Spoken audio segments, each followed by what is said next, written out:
Hey, what's up, y'all? My name is Camilla Cantu, and I just had an interview with Harlem Taylor Magazine at FBC in-house, and I hope y'all check it. I had a really dope conversation with a really dope Virgo. Hope to see y'all there.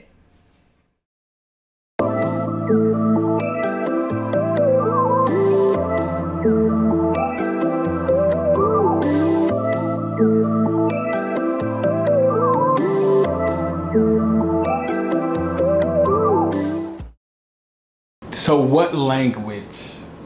Were they singing in? Yes. So yeah, they were singing in Quechua, which is a native indigenous language of Ecuador, but also different parts of Mexico. And then they were also speaking in Nahuatl, which is another language I don't understand. So for me... Wait, so how did you communicate? Yeah. That's the thing. It's like with music, there was no need for an understanding of language in terms of how we communicate with each other, because I could just hear what they were doing and I could follow them and match and sing with them in the notes wise. Even if I didn't understand their language, I still knew where they were musically. So, and I think that was one of the biggest moments for me, that I was popping my Southwest bubble, because it was something that I had only done in Southwest music, something that I had only done in my hometown, in the comfort of my room, in my home. I was now crossing international languages and barriers and finding this common ground with Ecuadorian people, and that was a really big moment for me. Just because I was 16 when that happened, and for me to start to understand, I guess, the power of music and how we don't really need to all be on the same page, language-wise, for us to still, vibe. Do you know about the Tower of Babel? Was that when it was when people were trying to build a tower to reach the heavens, and then God was confused sit your ass down. Here's languages, Exactly. There's all these separate languages. And that's, the story, right. But it confused the language. Yeah. So no, go ahead. I was gonna say, it's just, language sometimes can really be can help create a degree of separation. And what I was discovering in all my time traveling, because even when I was in Ecuador, I played with those indigenous people that did more native music. When I was in Cuba, I ran into mariachis all the time. Mariachi is just a universally Latin thing. Whether you're in Cuba, Ecuador, Puerto Rico, Mexico, everybody has mariachis.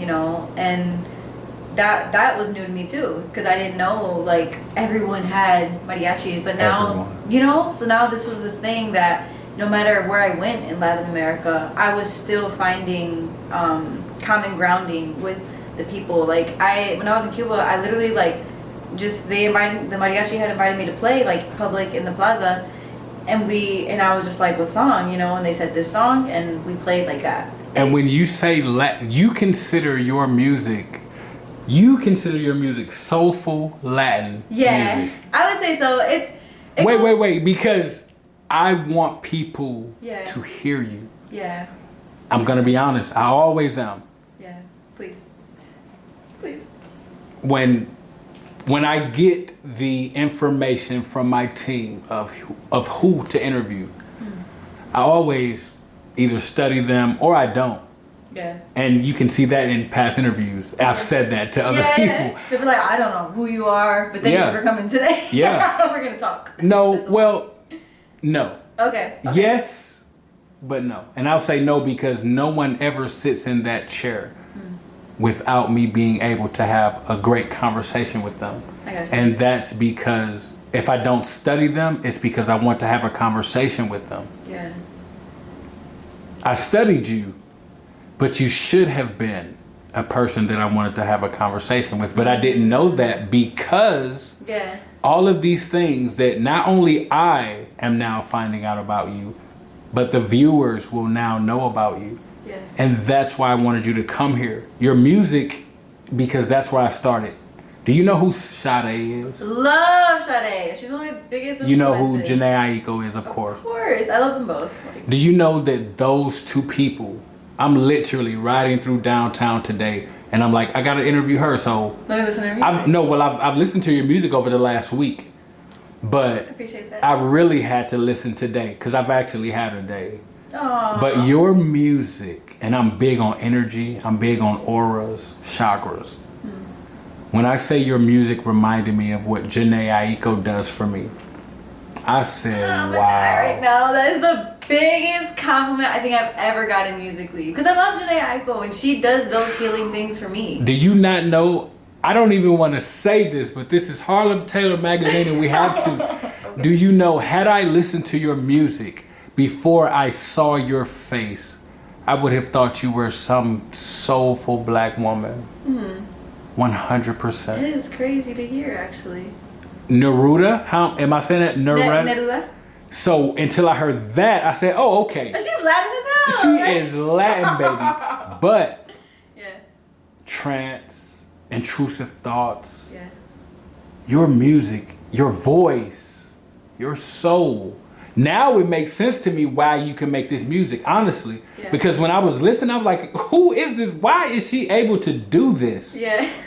But to hear your story now, yeah, how well traveled you are, how well versed you are, yeah, to be so young, how well spoken you are. Yeah. Now I get it. It's just also. Before you say that, tell people where to find your music.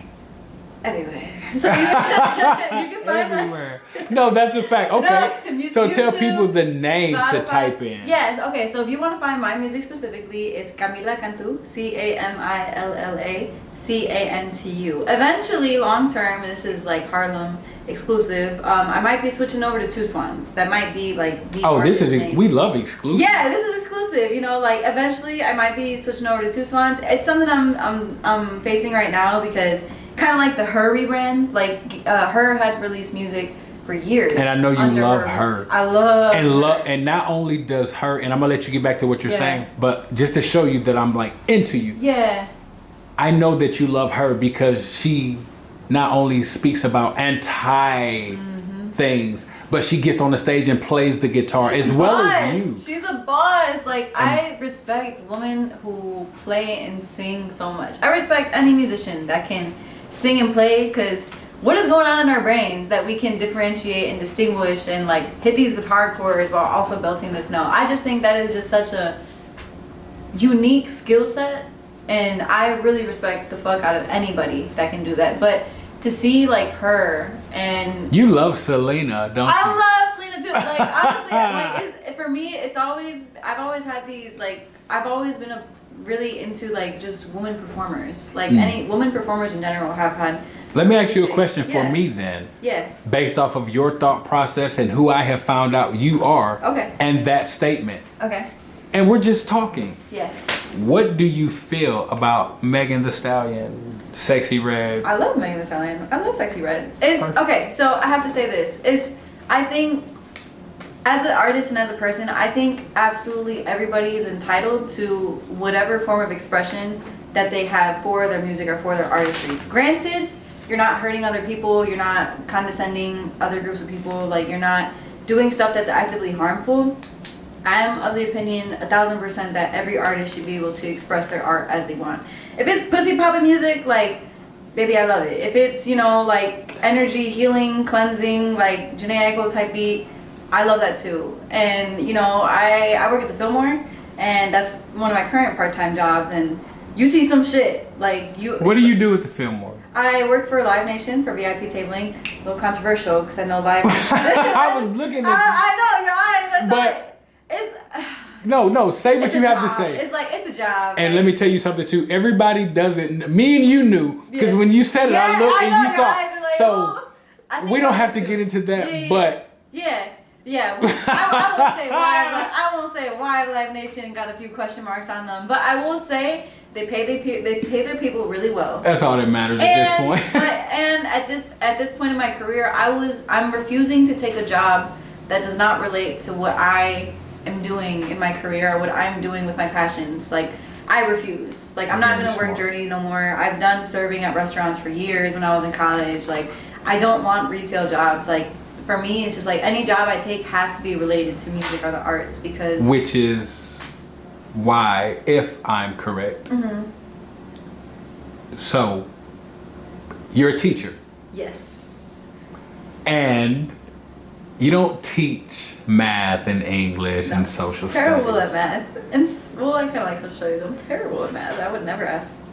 But you teach what? I teach music production. You do. Yes. So I teach.